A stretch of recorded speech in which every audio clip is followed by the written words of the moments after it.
CNN, the most trusted name in complete dishonesty, has announced the rules for this month's debate between Donald Trump and some guy with glazed eyes and a frozen smile on his face wandering aimlessly around the stage, namely the President of the United States. The debate will be moderated by two CNN stalwarts, Jake Tapper and Dana Bash. Tapper, of course, is the journalist who famously said it's okay that COVID is dominating your life because it has dominated your life, thus winning the Pulitzer Prize for fueling fear-mongering in the cause of disinformation. And Dana Bash is widely believed to have set a new standard in objectivity by sucking up to Nancy Pelosi so hard their faces merged into a single swampy flesh puddle of noxious lies so terrifying to look upon that horror movie fans are eagerly awaiting this summer's sequel, Dana Bash 2. This time, it's a debate. Behind the scenes, Democrats have expressed some concern that it might be unfair to pit Donald Trump in a battle of wits against a man who now lives in a little red pot on the windowsill in the hope that if he gets enough sunshine and water, his leaves will stop turning brown. So the DNC, working closely with another Democrat organization, CNN, has devised some debate rules to help level the playing field. Rule number 1. When answering the moderator's questions, both candidates must respond in a weirdly disconnected tone of rage, slurring their words while spewing demagogic, race-baiting inanities that haven't described life as it's actually lived in America since 1962, and then let their voices trail off into a mumbled mess of incomprehensible noise, which when slowed down and played backwards either announces the death of Paul McCartney or the name of the shell company to which Hunter can wire 10% of his influence peddling payoffs. Democrats feel this rule will help eliminate Trump's unfair advantage of making some kind of sense when he talks and of not being the most corrupt politician in America for the last 50 years. Rule number 2. In the event President Biden should freeze in place with a creepy smile on his face while staring into the empty air as if hearing voices no one else hears, and then wander off stage like a lost toddler looking for his mother, who, by the way, isn't really a doctor, the audience must continue looking at the television screen as if nothing strange is going on and must later pretend not to have seen what they saw. Those audience members who best pretend not to see the truth that's right in front of their eyes will win this year's Jake Tapper and Dana Bash Award for being like Jake Tapper and Dana Bash. Rule number 3. Any remark made by Donald Trump that is not absolutely crystal clear in its meaning is to be completely misconstrued to give it its most hateful interpretation, which will then be referred back to forever as proof of Trump's bigotry and authoritarianism. For instance, if Trump should point out that by leaving our borders entirely unprotected, Joe Biden has shown littler respect for the rule of law than any president in history, this is to be taken as a sly, complimentary reference to Adolf Hitler, who would have been the most evil man in European history had he been Adolf Hitler instead of a comparative adjective.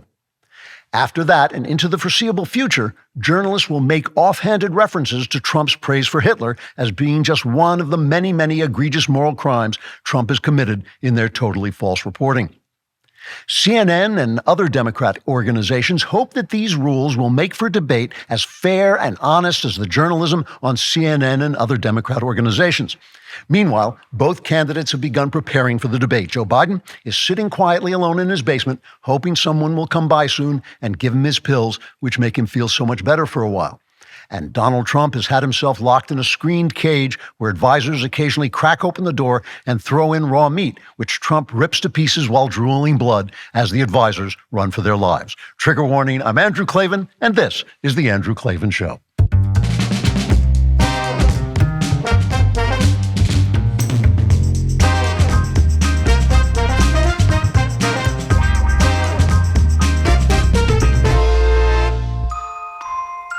You know, I want to do an entire documentary. I'm not sure if I've talked about this before. I have a vision of an entire documentary called Jake Tapper Through the Ages. You know, you remember Trump came back from COVID and he said, don't be afraid of it. Don't let it dominate your lives, which was, of course, what a president should say. And Jake Tapper said, no, you should be afraid of it. You know, you shouldn't worry about letting it dominate your life. It has dominated your life. So I think we should go back to all of Jake Tapper's reports, like after FDR gave his Depression inaugural speech where he said, we have nothing to fear but fear itself. And then Jake Tapper saying, nothing to fear. There are people on bread lines. Everybody's hungry.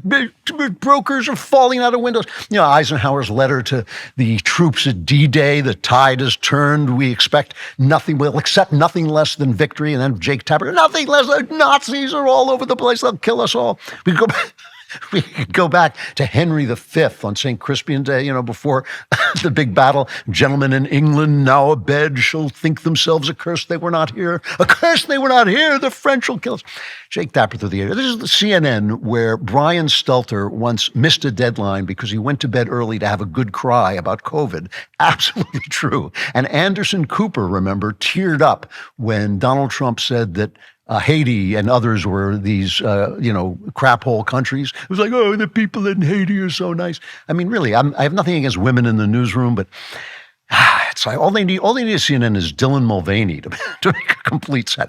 All right, exciting news for me this week, which I hope will be interesting to you. My new Cameron Winter mystery, mystery number 4. This is a big one because it's kind of a transitional story that takes Cameron Winter out of his emotional past and into the present, and it's going to change the series in certain ways. It's called A Woman Underground, and we just got the cover. We finally have a cover, which if you're watching, we'll show you a picture of now, and that is out on October 15th, but you can pre-order it on Amazon. A Woman Underground, the 4th in the series of Cameron Winter mysteries. I'm not going to promote it all summer long because it's just too much, but I hope you'll go out and pre-order it because this time, the New York Times has been under fire for the dishonesty of their bestseller list, and we have proof that they kept us off it last time. So go out and buy A Woman Underground, pre-order it for October 15th, and maybe this time we'll force them to eat it. Klavan Klapbacks, Klavan with a K, Klapbacks with a K at dailywire.com if you want to comment on the show. And we actually love to hear your comments on the show, whether you're asking for advice or cursing me out or showering me with kisses. We will read the ones if you shower me with kisses. You can listen to the show on Daily Wire Plus, YouTube. They sometimes edit us, but Daily Wire Plus is free. And catch our interviews on Wednesday. Last week, we had the charming progressive Nellie Bowles, and I was really happy that people welcomed her. I was a little worried I was going to get dragged because it's very obvious I like Nellie, and I really enjoyed her book, Morning After the Revolution, and I was afraid people can be so caught in their niche. They don't want to hear anybody who disagrees with them. But and Nellie, we do disagree. I do disagree with some of the things that Nellie believes in. But I just want to hear her. She's an honest person and a smart person and a nice person. I want to hear it. And so we'll make up for having a lovely progressive on. This week, we're going to have the most evil right-winger in the world, Nick Searcy, the actor, and he's not just a great actor, but he's also a complete right-wing lunatic, so that should make up for it. And of course, if you leave us a comment, you can leave it on Daily Wire Plus, you can leave it on YouTube, and the comment is the kind of thing that would get you kicked out of any good club in the country, maybe make you lose your job, get you canceled. We will read it here and give them your address and dox you so they can complete the job of leaving your life and reputation in tatters. Today's comment comes from Mirsch Weinchen White Wolfschamp. He says, greetings from the Black Forest. That's where my wife and I were for our holiday a couple of weeks ago. Days ago, he says, I saw an ancient-looking figure walking in the mist and thought it might be a troll or a Waldschrat. The figure was laughing all the time, which was odd, but now I know it was probably just Klavan. Yeah, we have a picture here of a Waldschrat, and you can see it does look very much like me, so it's easy to get us confused. All right, enough of this hilarity. Let's get down to today's episode, Infinite Gaslight. Today, I want to step back. The news has been, kind of samey for me. I don't want to just get into the latest outrage every week. And I want to step back today and take a larger look at the culture and what it means both politically and personally to each one of us and how we can handle this upcoming what will we call it, vortex of chaos that is coming with the beginning with the debate and then into the election. So let's get right to Chapter 1, Hope and the Hitman. You know what I didn't do last night? I didn't take any of that Beam Dream. I didn't drink a cup of Beam Dream, so I had a hard time falling asleep. Tossing and turning all night is a frustrating experience that many people face at some point in their lives, and I face almost every night. When sleep seems elusive, it can be both physically and mentally draining. That's why I look like this. That's also why I love Beam. It's not just your run-of-the-mill sleep aid. It's a concoction carefully crafted to help you slip into the sweet embrace of rest without the grogginess that often accompanies other sleep remedies, which I do not use.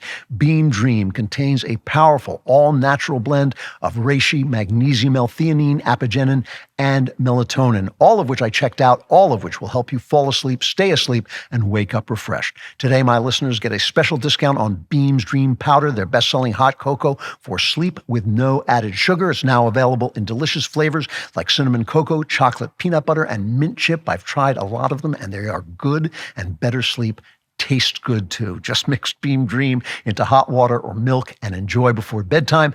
If you find yourself battling the bedtime blues, give it a shot. Your weary body will thank you. If you want to try Beam's best-selling Dream Powder, take advantage of 40% off for a limited time when you go to shopbeam.com/Klavan and use code Klavan at checkout. That's shopbeam.com/Klavan with my promo code Klavan for up to 40% off your order. I know what you're thinking. You're thinking, what am I, some kind of fool that you have to tell me how to spell Beam? How do you spell Klavan? It's Klavan. There are no E's in Klavan. I just make it look this easy.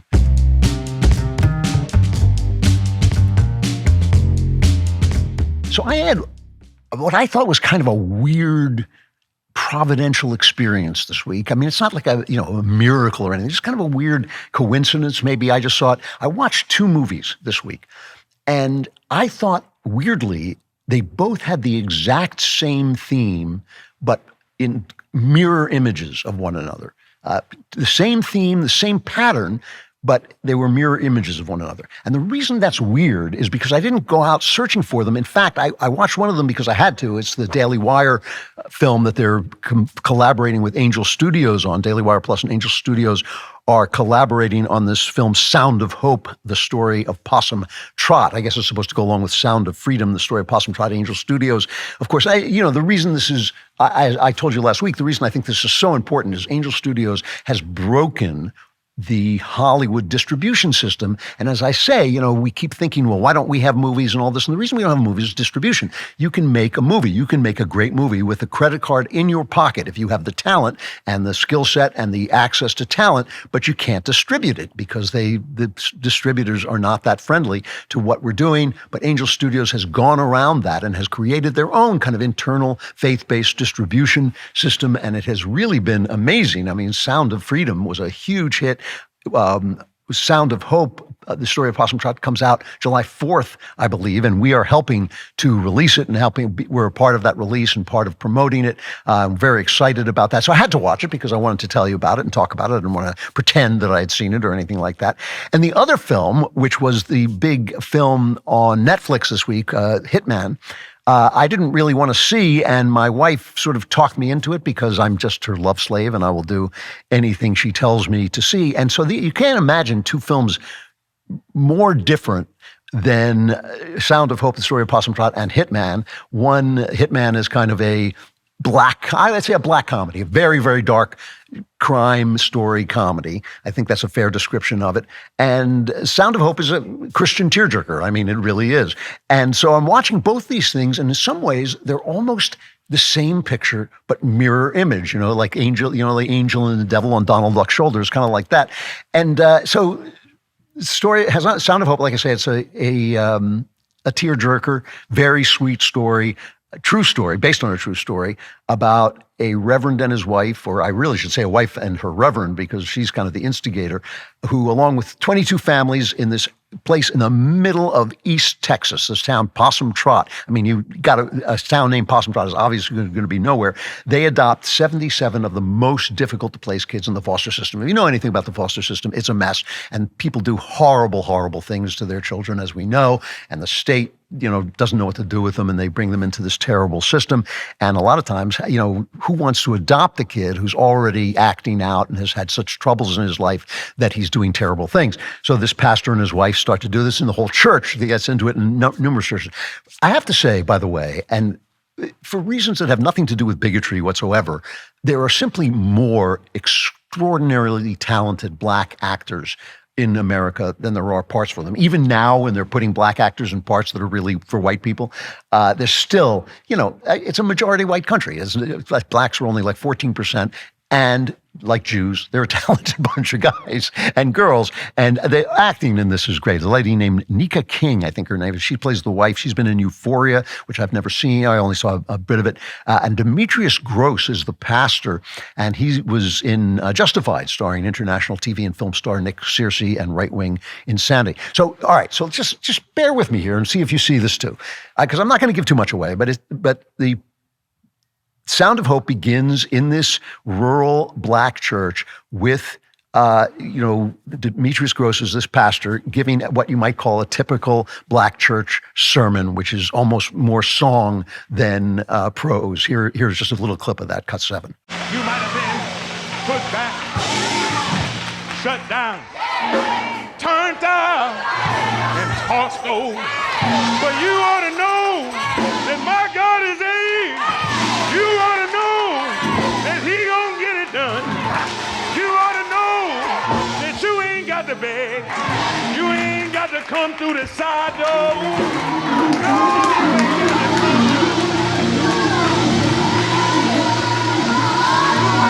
Knock on the back door.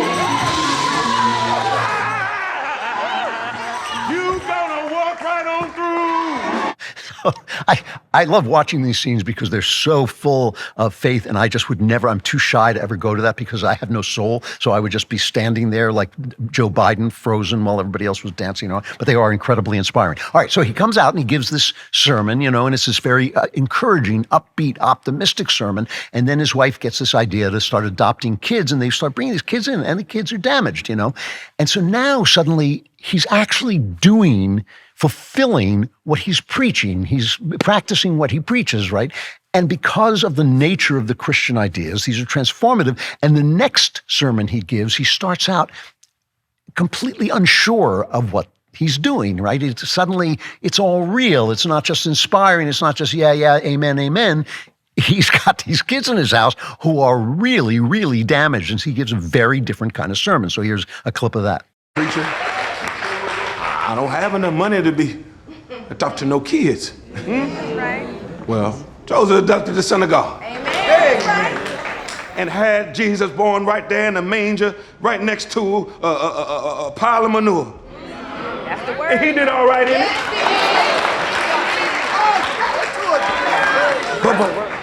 But Reverend, I don't want to make no big old stinking mess. I ain't gonna gotta take care of somebody else's problem, do I? Oh, Jesus. My Lord. And what I say to that is, Pharaoh's daughter took the redeemer of slaves and pulled him up right out of the murky banks of the Nile River. And set Moses right there in her home as if he was her own son. So, as you can see, you will weep through this movie from beginning to end. July 4th, it opens. All right, so now I watch this totally different picture because my wife, bullies me into it. And Hitman, which I thought was really good. This is a guy, Richard Linklater. He's famous for, he did School of Rock, but he also did this famous trilogy of love stories called Before Sunrise, Before Sunset, Before Midnight. They call it the Before trilogy. So he's kind of an offbeat independent filmmaker. And he makes this little crime story. And little crime stories, I have to admit, my favorite kind of movies. I like these little offbeat crime stories. One of my favorite kinds of movies. It's got Glenn Powell, who was in Top Gun, and Adria Torres, who was in Triple Frontier, which was kind of fun action movie.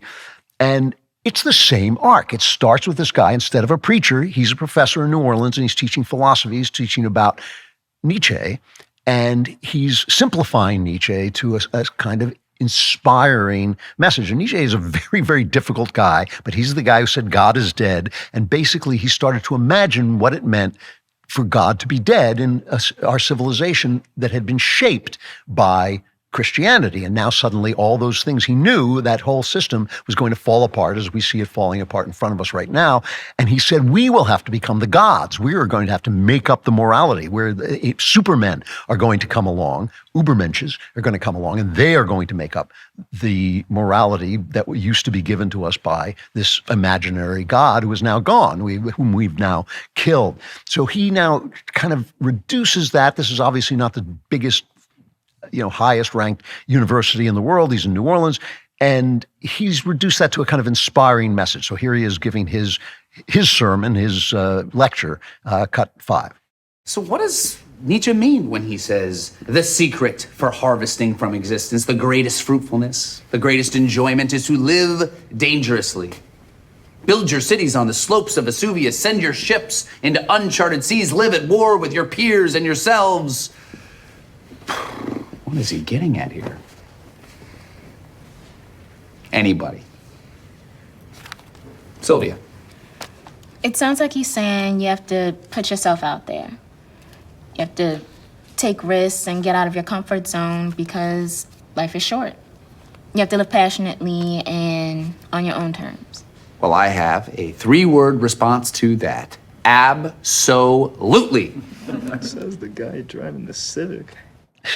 Says the guy driving the Civic, because he's living this life where he has cats and he lives alone and he's kind of a small guy, almost, he's not a high school teacher, he's a university professor, but he's still kind of a small guy, not doing anything that actually gets him out of his comfort zone. So like the preacher, he's making these inspiring, he's delivering these inspiring sermons, but he's not quite living the life. And when you live into the meaning of your words, it actually changes everything, because being a Christian is obviously not about screaming Christ is King, or even, pointing at other, this is going to be a surprise, I know, pointing at other people and telling them they're going to hell. That's actually not what it's being about. But when you start to take those children in, now you're living out the meaning of your creed, and that is going to turn you into something different than you were. That is going to break down the walls of your house. Same thing with this guy. He has one thing that he's doing, which is he's an electronics expert. And so he helps the police. He volunteers to help the police when they set up guys. And I know an ex-cop who does this, who did it, where they pretend to be hitmen, and you try and hire a hitman and they put you in jail for trying to kill somebody, and it actually cuts off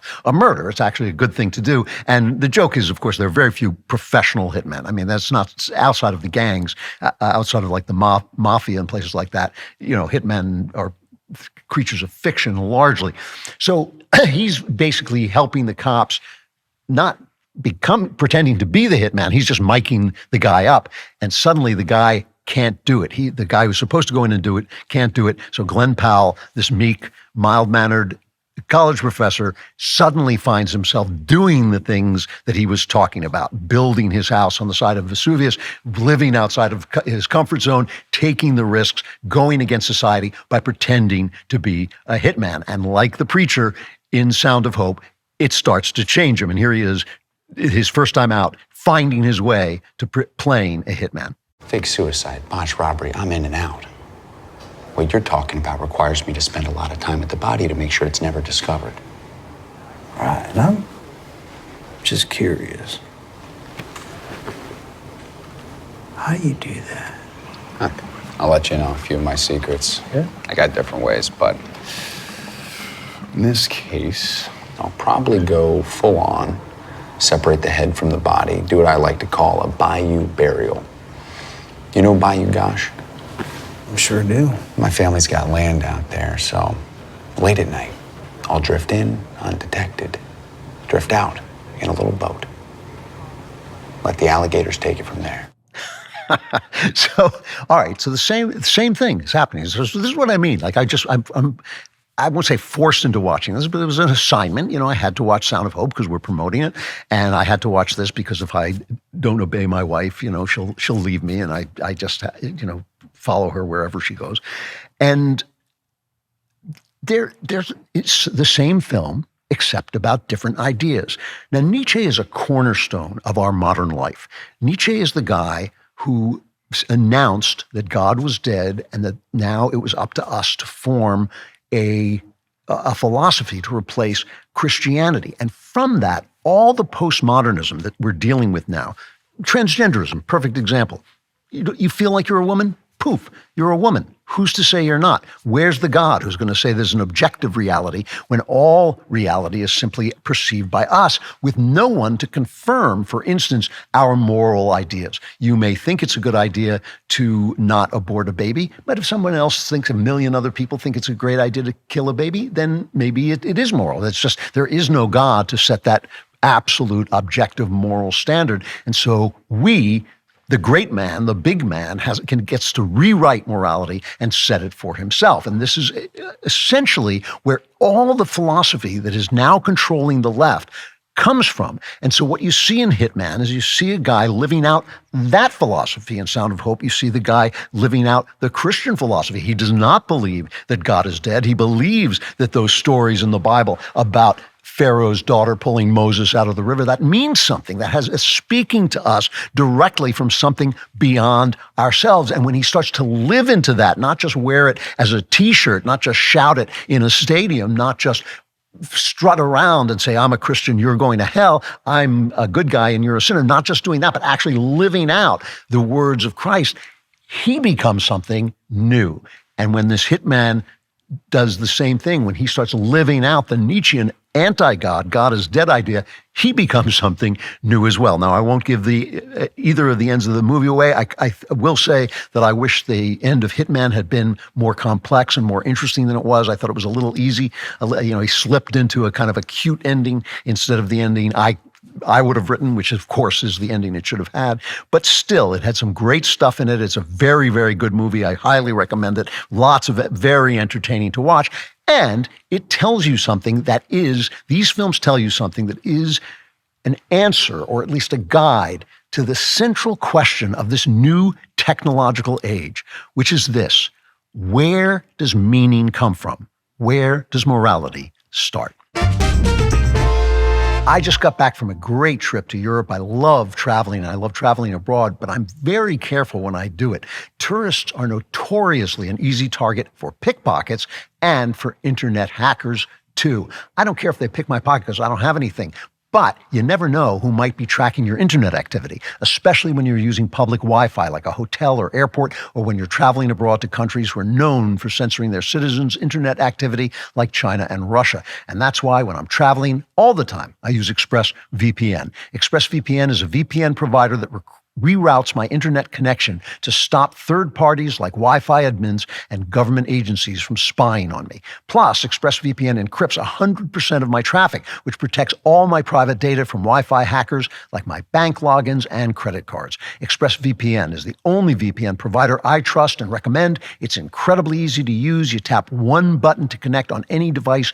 Even I can figure it out. If you want to get serious about online security, sign up right now at expressvpn.com/Klavan. You'll receive 3 extra months absolutely free. That's expressvpn.com/Klavan to get 3 extra months free. Expressvpn.com/ how do you spell it?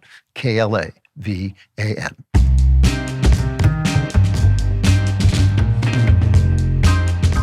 Chapter 2, Welcome to the Metaverse. So this leads me into a conversation I am having with my son Spencer, no relation, at our Substack, thenewjerusalem.substack.com, where what we're talking about is technology and how we are going to find God in a transhuman moment, a moment when you might be able to change your sex. Maybe there'll be a machine that has babies for you. We don't know what the technology is coming, but we know that it will extend the life of human beings. So before I talk about that, I want to tell you a very quick story. I think I told this once before. I'm not sure, but it doesn't matter. My wife and I recently went to a Van Gogh show about a year ago. And the show was not Van Gogh paintings. It was a white room, an all-white room, and the walls were flooded everywhere with Van Gogh paintings, which kind of moved around, and there were quotes from Van Gogh. I thought it was going to be kind of cheesy. It was a little cheesy, but it was also kind of interesting. When I walked out of this thing, a young man was there to greet me, and he gave me a mask, one of these new 3-dimensional masks, which I had never used before. I'd used a kind of prototype mask, but I'd never used the real deal. And he said, this comes with your ticket. You can put it on. And there was a little bar stool that spun around 360 degrees full around. And I put on the thing and I switched it on. And I was awestruck. Because suddenly you were inside Van Gogh's paintings. My hands, I was sitting there spinning around, and any way you spun, you could see it 360 degrees. My hands went up in the air, my mouth fell open, and I thought, I am looking at the future of art. Not just visual art, but storytelling art, probably video game art. This is clearly where things are going. And what I thought to myself, really was, if I were just a little bit younger, maybe 10 years younger, this is what if I were just starting my career, certainly, if there were more room in my career going forward, this is what I would do, because this is the new way of telling stories. This is the new way of bringing people into the artist's experience so you can see it. Now, that means something. It means that this stuff about the metaverse is going to be slow. It's not going to be what they think it is. It may not be. We may not visit each other in the metaverse, but we are going to be telling stories there. We are going to be communicating there. It is absolutely where the stories that represent our life are going to unfold in a new way. Because, as I've said many times, wokeness is the end of art. Art has sucked. I mean, this new Star Wars, I love the fact, it's Star Wars, right? Yeah, where they've got lesbians, are the Force, and the Force are the bad guy, the Jedi are the bad guy, and all this stuff. And I thought, what I like about this is, before I was not going to watch Star Wars, but now I'm going to really enjoy not watching. It's going to be I may buy popcorn and not watch it, just eat popcorn and not watch Star Wars. And so, they're done. They're done. But the new thing is going to be here, and you're going to see, I always tell you, I know women get angry at this, but it's just the truth. When women take over an industry, that means that the industry is over. And it's not because the women aren't talented. It's not because they're smart. It's because men do things first. Men go out and find things first and invent new things. Video games, they invent that first. They go there first. And I'm sure that a lot of talented people who don't care whether Disney wants to hire white people or not are now building things that will be three-dimensional and see it. Now, okay, technology means choice. When you have a technology, it takes away the consequences of your actions, right?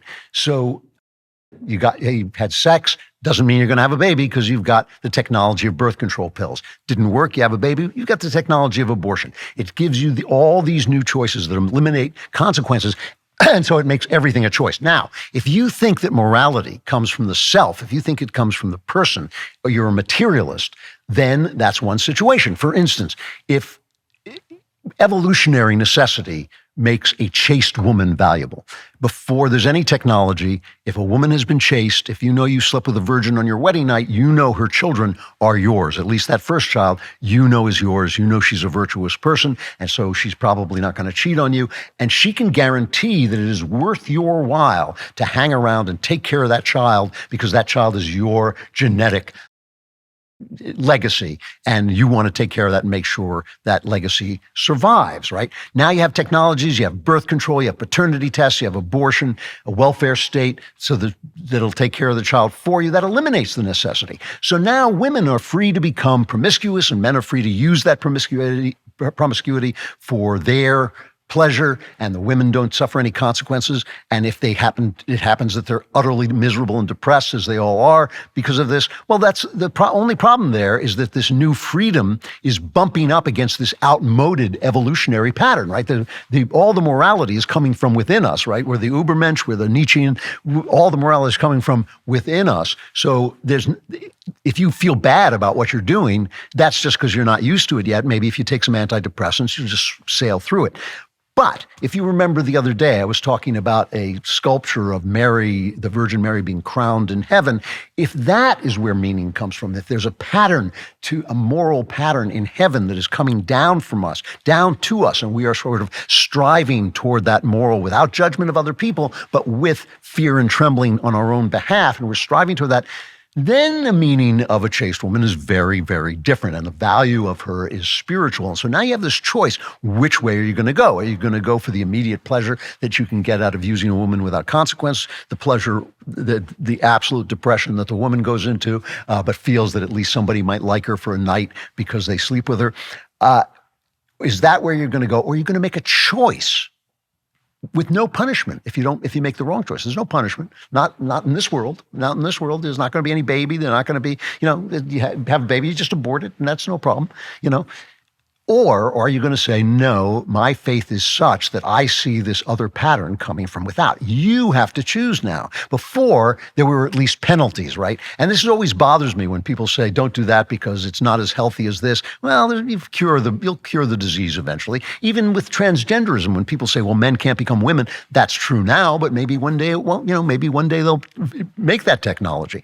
So And you'll remember I did that interview with Jonathan Haidt where I said, where does morality come from? And I felt he didn't really have a full answer. He said, well, it's just something we kind of all make up together. It's real in the same way the value of gold is real, but it's not real the way this table is real. And the thing about that is I don't believe that gold is a contingent human invention, but it represents a value that people can calculate in their head, even though you can't see it. Even though you can't see it, it's real. It's not a fiction, it's real.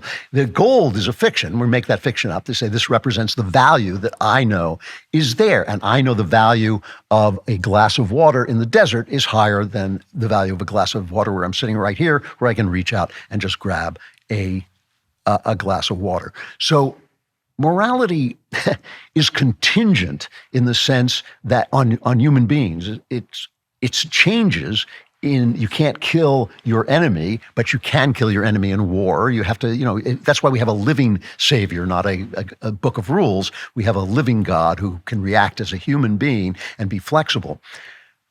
But now, all of the natural consequences of bad actions or actions that we consider bad are going to go away.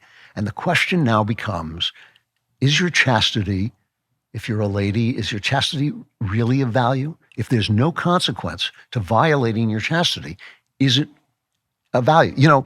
Sigmund Freud would look at the stories of gods, Psyche and Eros. And he would say, well, Psyche and Eros represents the fact that in your psyche, you are actually having a dark, secret affair with Eros, with your sexual drives, but you can't look at them. So they're repressed, right? And that's what he would say. He would say, the gods represent us. Well, C.S. Lewis, obviously the great Christian apologist, he wrote a wonderful novel, actually one of his much better novels, called Till We Have Faces, where he retells the story of Psyche.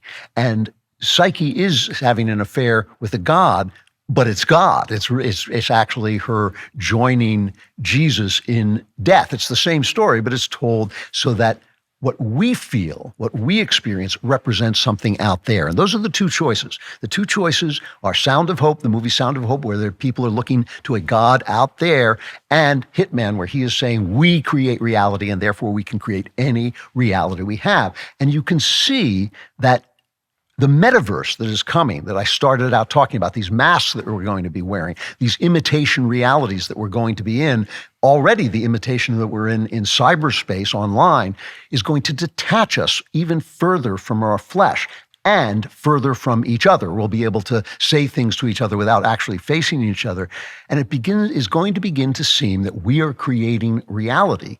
And it's going to depend, everything is going to depend on whether you think that the reality we create is reality, or you think it's simply a story about a reality that's outside ourselves. And I'll tell you how that's coming into play in our politics right now. Helix harnesses years of mattress expertise to offer a truly elevated sleep experience. The Helix Elite Collection includes 6 different mattress models, each tailored for specific sleep positions and firmness preferences. If you're nervous about buying a mattress online, you don't have to be. Helix has a sleep quiz that matches your body type and sleep preferences to the perfect mattress, because why would you buy a mattress made for someone else? I took the Helix quiz. I was matched with a firm but breathable mattress. I love this mattress, and I'm confident that you will love yours too. Helix has a 10-year warranty. You will get to try it out for 100 nights risk-free.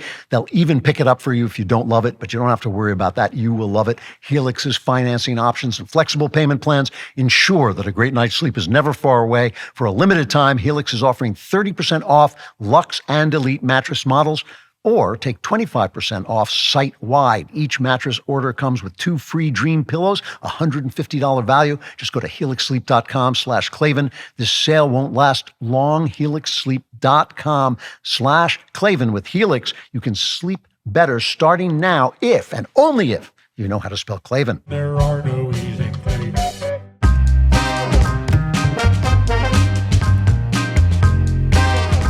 Chapter 3, Deep Fake Nation. Now, first, let me begin by giving a shout out to Senator Ted Cruz. Cruz is kind of my political spirit animal. I agree with most of the things that he believes in. And he was doing a thing, and he brought in Amy Klobuchar, so they did it bipartisan, which I appreciated, but it obviously stemmed from Cruz, began with Ted Cruz. 14-year-old girl, now she's 15, but when this happened at 14, her name is Elliston Berry. If you're watching, there's a picture of her. There she is. She's a lovely 14, now 15-year-old girl.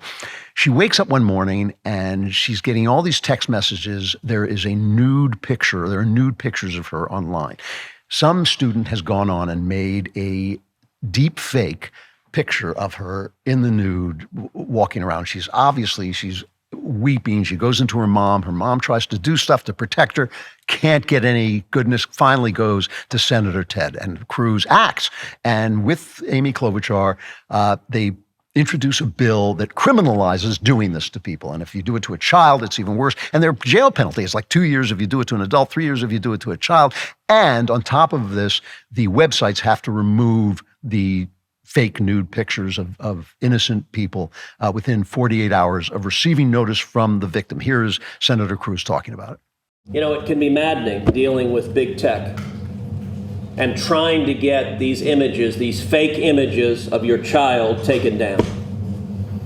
And big tech over and over again has demonstrated an arrogance, an imperiousness, a lack of accountability. We're all aware that this happened to Taylor Swift. And if you happen to be a global pop star, you can get the images pulled down. When Taylor Swift rightly said these images are disgusting, pull them down, big tech responded.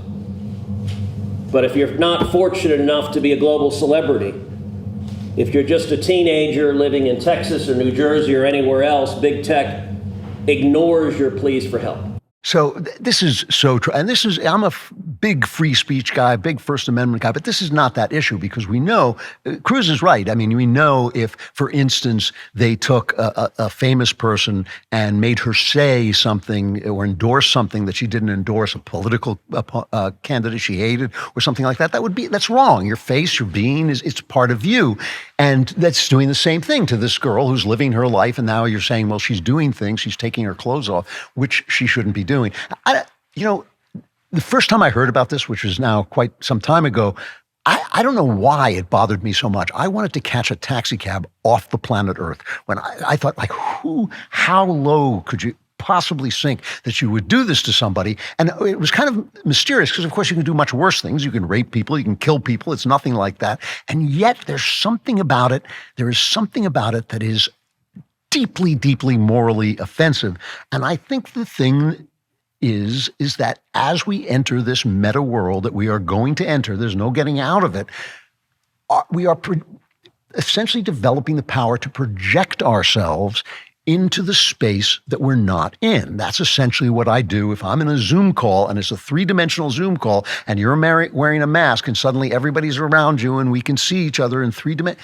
I am projecting my presence. For somebody to take that presence and manipulate it to say or do something that violates my morality is an act of psychic rape. It's an act of like spiritual rape. And it's so offensive and it's so ugly and it's so damn easy.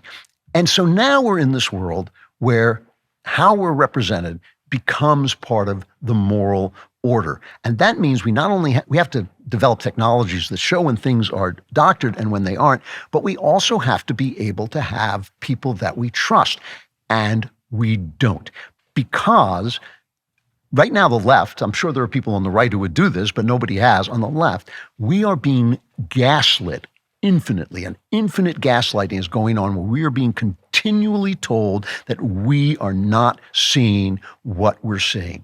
Joe Biden is deteriorating. He has been deteriorating for years. You only have to go and look at an old video of him 5 years ago, 6 years ago, and look at a video of him today to see how bad it is.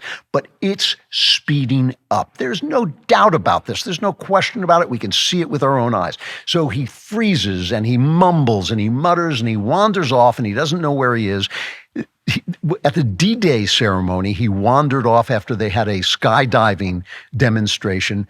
And people were, making fun of him on the right and all this and pointing this out on the right. And it turned out he was talking to somebody, but he still wandered off. He still wasn't where he was supposed to be. Meloni had to come, the head of Italy had to come and drag him back. And so now they say, oh, well, you're lying. So now it happens again at this Hollywood fundraiser, which is already a violation of reality because who cares what George Clooney thinks? Who cares what Julia Roberts thinks? They're just pretty people. They're just genetic jackpots who can say the words that other people write for them in a convincing manner. Why are we listening to them in the first place? It's already a violation of realism and reality that any of these people should think they have a reason to use their celebrity to talk to us about things they know so little about. So they raised something like $30 million for the guy, and Obama's there, and then he is supposed to walk off stage and he's sitting there completely frozen. It's just absolutely embarrassing. So the White House now, Karine Jean Identity Hire comes forward and she calls this a cheap fake. Now, when they actually make a fake, it's called a deep fake. So she makes up this new term. Here's just a clip of Karine Jean Identity Hire, cut 2. They are cheap fakes video. They are done in bad faith. And some of your news organization have been very clear, have stressed that these the right-wing critics of the president have a credibility problem because of the fact checkers have repeatedly caught them pushing misinformation, disinformation. I think that it tells you everything that we need to know about how desperate Republicans are here. Instead of talking about the president's performance in office, and what I mean by that is his legislative wins, what he's been able to do for the American people across the country, we're seeing these deep fakes, these manipulated videos. And it is, again, done in bad faith. So this is literal gaslighting. Gaslighting comes from a famous thriller play by Patrick Hamilton, really good play. It was called Angel Street when they put it on in America. He was British. And it's where a husband tries to drive his wife insane by telling her she's not seeing what she's seeing. She sees the gaslight flickering. He says, no, you don't. She sees a painting that was there, but now it's not there. And, what is going on? And he does this to her. And that's what she and they are doing to us. And they're doing it with everything. They're doing it with everything. It is not just the fact that Biden has deteriorated past the point where any responsible person would elect him president or put him in the office of the highest office in the most powerful country on earth. The border is secure. The border is secure. What's your problem? The border is secure, and if it weren't secure, it would be a good thing, and you're a bigot for even questioning, but the border is secure. Crime's down. It's down. Somebody came into your local pharmacy and cleaned it out, and nobody could do anything about it because that's not a crime anymore. Yeah, it's crime. It's not a crime. So it's not, the crime is down. It's down. Everything's fine. The economy. This one gets me most of all because one thing people know is when they can't afford gas, when they can't afford food, when they can't afford things for their children that their children need, they know the economy is bad, and these people are sitting there. Here is Dana Bash talking to Nancy Pelosi.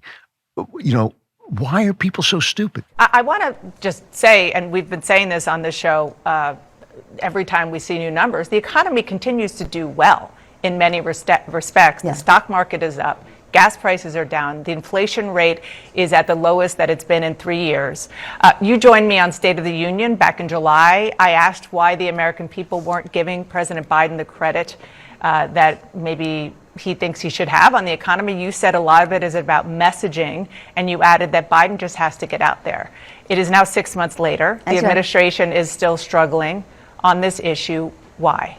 Why? Why would it be? How are these people so stupid that they don't understand that the fact that they're eating clay doesn't mean the economy isn't great? It's great. It's fine. Everything's fine. The president's fine. The border's fine. Crime is fine. Everything is fine. I mean, it wouldn't be so bad. And this is one of the reasons I hammer at the press so much. It wouldn't be so bad without the press, without this dishonest, corrupt, completely, inhabited, possessed press, completely taken over by this one philosophy, to the point where you can't make a movie if you're a Trump supporter and without being attacked. You can't write a book. You can't say things without them trying to get you off Amazon, without trying to take you down. When I come on here and I say to you, I hope you'll buy my books because, the Times is not going to support them and they're not going to get any reviews. I'm not kidding. I've had a great career. I have a great career, but it's because of you. It's because of you. It's because you fight back against this massive, massive machinery for creating a gaslight, an infinite gaslight everywhere you go. And it's not just the information that they're spreading. And think about the fact, by the way, that Dana Bash is the person who's going to moderate the debate, and Jake Tapper, who's the same way, exactly the same. I mean, here's him reacting to the last Trump-Biden debate. This is cut 10. That was a hot mess inside a dumpster fire, inside a train wreck. That was the worst debate I have ever seen. In fact, it wasn't even a debate. It was a disgrace. And it's primarily because of President Trump, who spent the entire time interrupting, not abiding by the rules that he agreed to, lying, maliciously attacking the son of the vice president. When asked to condemn white supremacists, he brought up the name of a neo-fascist far-right group and said, stand back and stand by. We'll talk about who won the debate, who lost the debate, but I can tell you one thing for sure. The American people lost. These are dishonest people. I mean, these are people pretending to report, but actually selling you a point of view. And so now you've got the top people in the country, the administration, telling you don't see what you see. The reporters taxed with catching them at doing that, telling them you don't see what you see. And not only that, when people tell you the truth, the administration uses the power of the law to shut them down. I mean, there was a nurse who revealed the Texas Children's Hospital was doing illegal sex change operations for children. The FBI showed up at her house and questioned her about it, obviously to intimidate her. That's what that's for. You have the I think it's the Tennessee Sun, I believe is the name of the newspaper. They have exposed, they brought out the manifesto of the transgender person who attacked the Christian school here. And they brought out the manifesto and they're coming after them. They're saying that's illegal. A judge is going after the press for telling the truth. So people lying about the fact that they're lying, people intimidating people who tell you the truth, all to take control of this meta territory in which images are the extension of people. Images are the extension of people. Now, how does this all fit together with what I was talking about Sound of Hope and Hitman? Now we have a world, even before this, we have a world where you get to choose. You always got to choose between right and wrong, but it used to be that wrong, things that we thought were wrong, had consequences. Now those consequences have been eliminated. You can be promiscuous, doesn't matter. Nobody will know about it. No kids, doesn't matter, except for the fact that you'll be depressed because you're doing something wrong, but never mind, I take some pills. Now you're not depressed anymore. It's all fine. It's all good. You're great. Everything is fine. That has been eliminated. So now we have our moral choices are just choices. That's all they are. And we have to decide what reality is. And now we have a massive, massive conspiracy of power to tell us what reality is and to tell us it is what it isn't. That is a genuinely existential place. I know a lot of people, and some of them don't believe in God, who think these are the last days, who are saying this is getting kind of demonic out here because reality has detached itself from the flesh. Consequences have detached itself from the flesh. And we're all struggling into this reality against a force, a mighty political force, which in the Bible is called the world, trying to tell us what is and isn't true, trying to tell us that what isn't true is the truth. So let's take a final chapter look at what this means and how you have to live with it. Final chapter, no joke, my friend. Life is full of surprises, but one of them should not be your insurance. Policy Genius, your trusted partner for navigating the complex world of insurance, is changing the way we shop for life insurance. Policy Genius has licensed award-winning agents and technology that make it easy to compare life insurance quotes from America's top insurers in just a few clicks to find your lowest price. Their platform is incredibly easy to use. You can compare quotes from top providers right from your phone or computer all in one place. Plus, Policy Genius has a team of licensed experts ready to answer all your questions and guide you through the process. They'll make sure you get the coverage you need without any of the hassle. What happens if you leave your job? Does that policy follow you? Does it offer enough protection for your family? Getting life insurance for you and your family will give you peace of mind knowing that if something were to happen to you, your family can get back on their feet. With Policy Genius, you can find life insurance policies that start at just $292 per year for $1 million of coverage. Some options offer same-day approval and avoid unnecessary medical exams. Save time, money, and provide your family with a financial safety net using Policy Genius. Head to policygenius.com/Klavan or click the link in the description to get your free life insurance quotes and see how much you could save. That's policygenius.com/Klavan. And now you're practically desperate to know how to spell Klavan so you can get there, right? So it's Klavan, as you may not have heard.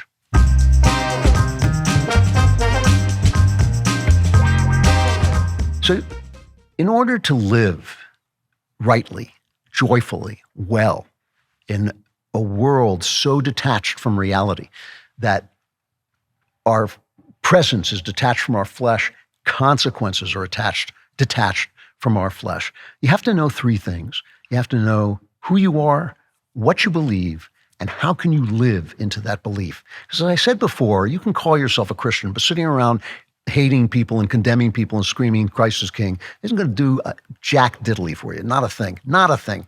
You know, you do the kind of thing you see in the movie Sound of Hope, then you're going to learn what it means to be a Christian, how hard it is, how beautiful it is, how joyful it is, and how truly, truly testing it is.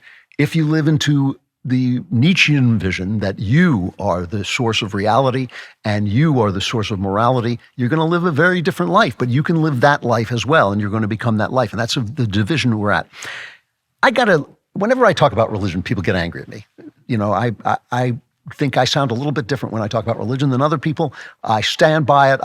I've read the gospel on the air to show you why I think what I think. It doesn't matter that I do that. People get angry at me all the same.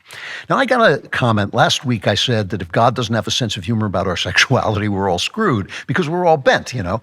And I got a letter someone wrote in the Klapbacks. I'm not going to name him because he was making a whole argument that I'm not going to address, so it's not fair to him. But there was just one line that he had.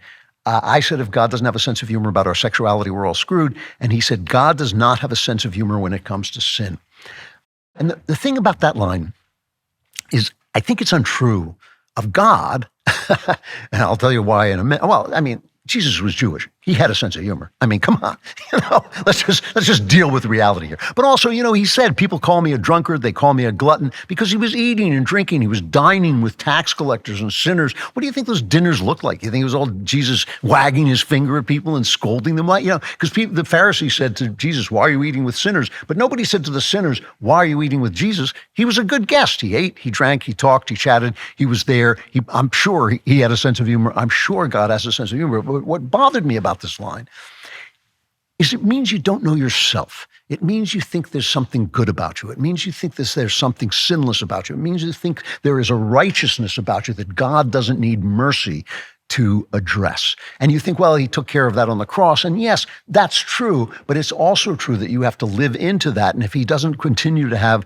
infinite mercy and an infinite sense of humor, you are screwed. If you don't think that God has a sense of humor, it's because you don't know who you are. And that's the first thing you're going to have to know. In order to know you've been misrepresented online, in order to know that somebody's put out a deep fake of you that is not who you are, you have to know who you are. You know, my priest at church reminded us in his sermon of a quote that I often forget. It's from the Old Testament, though it's quoted in Romans as well, where God says to Moses, I will make all my goodness pass before you and will proclaim before you my name, the Lord, and I will be gracious to whom I will be gracious, and will show mercy on whom I will show mercy. Now, maybe somebody cut something out of my Bible, but one of the things you notice, he doesn't say, I will show mercy on whom I will show mercy, if that's all right with you, okay? He doesn't say that. He says, I will show mercy on whom I will show mercy. And I think we all have to depend on that, and we don't know. And the priest in my church went on to quote C.S. Lewis from The Great Divorce, where people come to heaven and they don't want to go in there because they see all the sinners are in there. All the people they condemned are in there. Well, I don't want to be in heaven with that sinner. And, St. Peter's like, okay, okay, that's your choice. I think that that's a lot closer. So in order to live in this new fake world we're going to be in, a world without consequences, a world without flesh, you have to know who you are, you have to know who you believe in, you have to know how to live into that belief. And I really do believe that that is going to cause a lot of us to have to stand alone and stand in opposition to the world. I mean, that's what we were told was going to happen. That's what's happening now. We're not going to be able to wear our Christianity like a t-shirt. We're going to have to wear it in love and charity and mercy and the kinds of things that Christ called on us to do.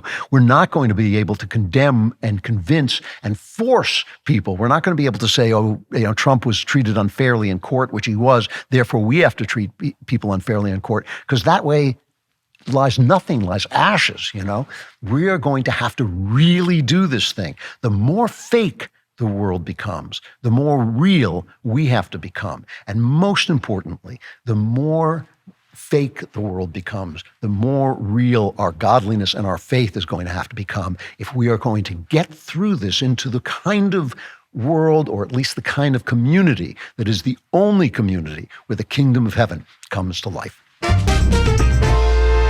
So as I've been telling you, Jeremy Boring announced, the God King of the Daily Wire, he announced an exciting partnership with Angel Studios and DailyWire Plus to bring you a brand new film called Sound of Hope, the story of Possum Trot. It's coming to theaters this July 4th. Last year, Angel Studios' movie Sound of Freedom made a profound impact by shining a powerful light on the child trafficking crisis. Now, Angel Studios is back, continuing their fight for kids, and DailyWire is joining with them. Sound of Hope is the true story of 22 families from a rural church who adopted 77 kids from the foster system, sparking a movement to save vulnerable children everywhere. We have a trailer for you guys so you can get a feel for what this movie is all about. Take a look. You'll cry during the trailer. You'll cry during the entire film. Are you sure these people want us? I know they do. You can call me Mama. It's hard to feel like I'm the only one who sees these things. 70% of the kids in the system are there because of neglect. The other 30% are put through hell. We need your help. Can you imagine our kids on their own?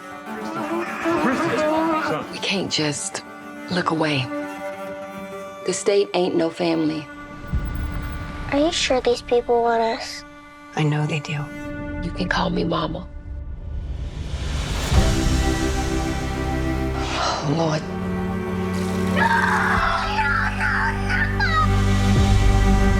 If we can't wrap our arms around the most vulnerable, then what do we have? Noise! And the children can't take the noise anymore. This is something that we must do. 22 families want to adopt. Whole town wants kids now. That's about right.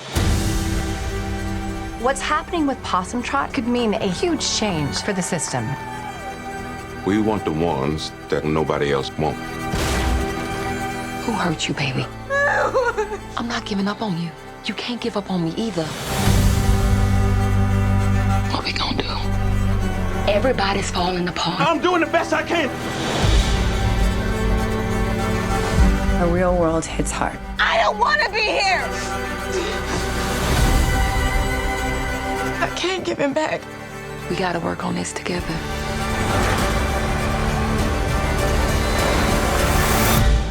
We your people now. And love never gives up.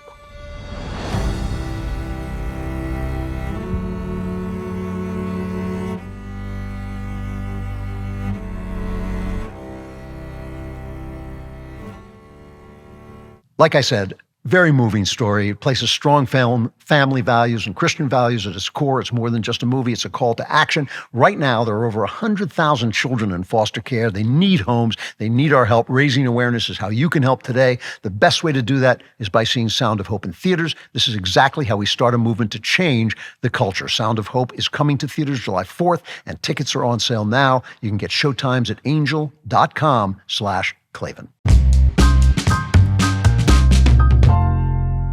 Klavan Klapbacks. That was a hot mess inside a dumpster fire, inside a train wreck. I don't know. Jake Tapper never calls me anymore. I don't know what that's about.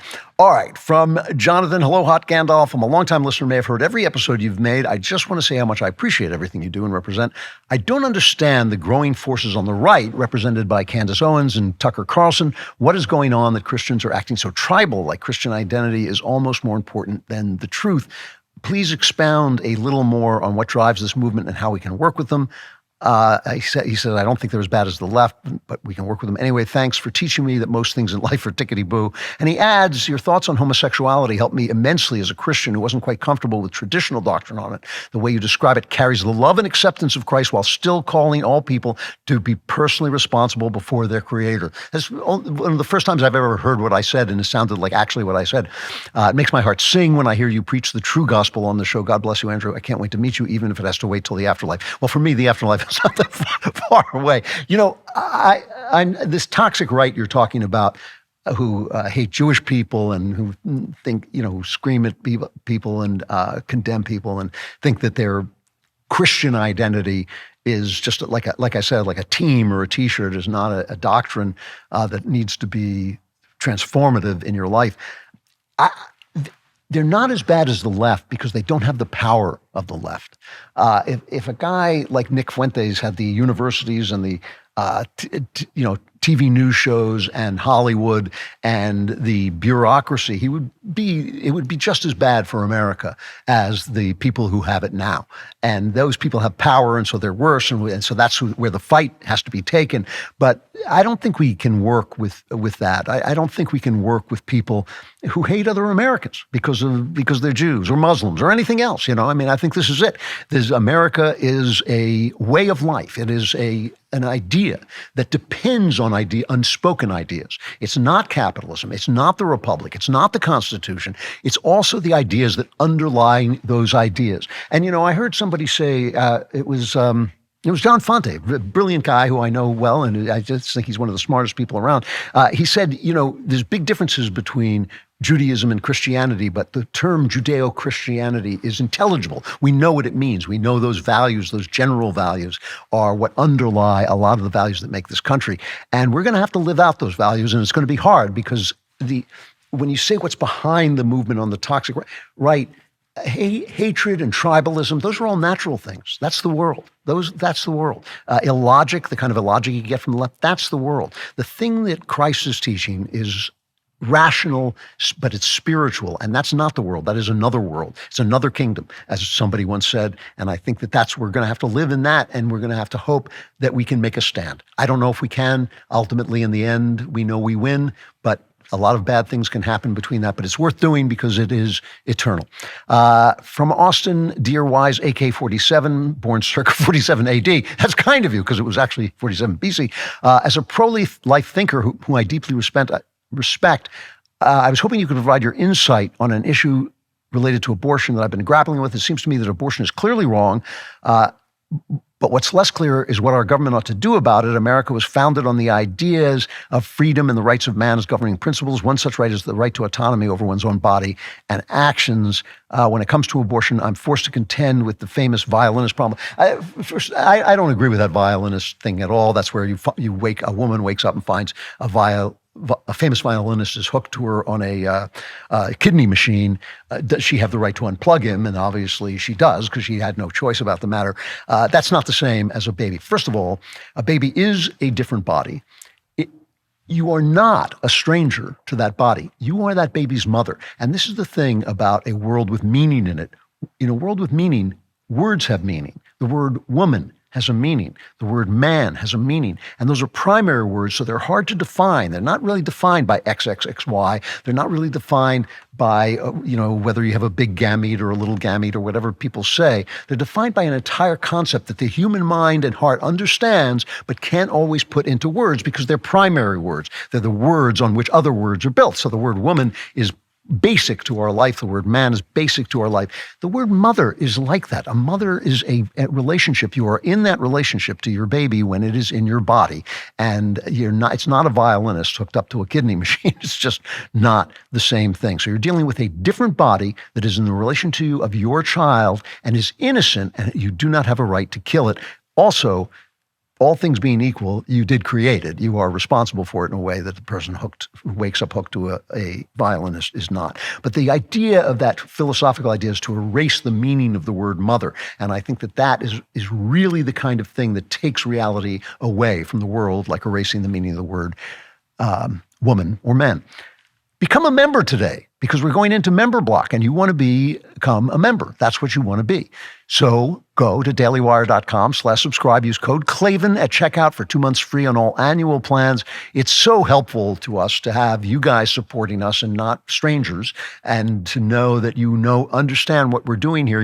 Sometimes we get hit at the Daily Wire because we're mainstream. We want the mainstream to look like us and not what it looks like right now. So become a member today. Go to dailywire.com/subscribe. Use code Klavan for 2 months free on all annual plans.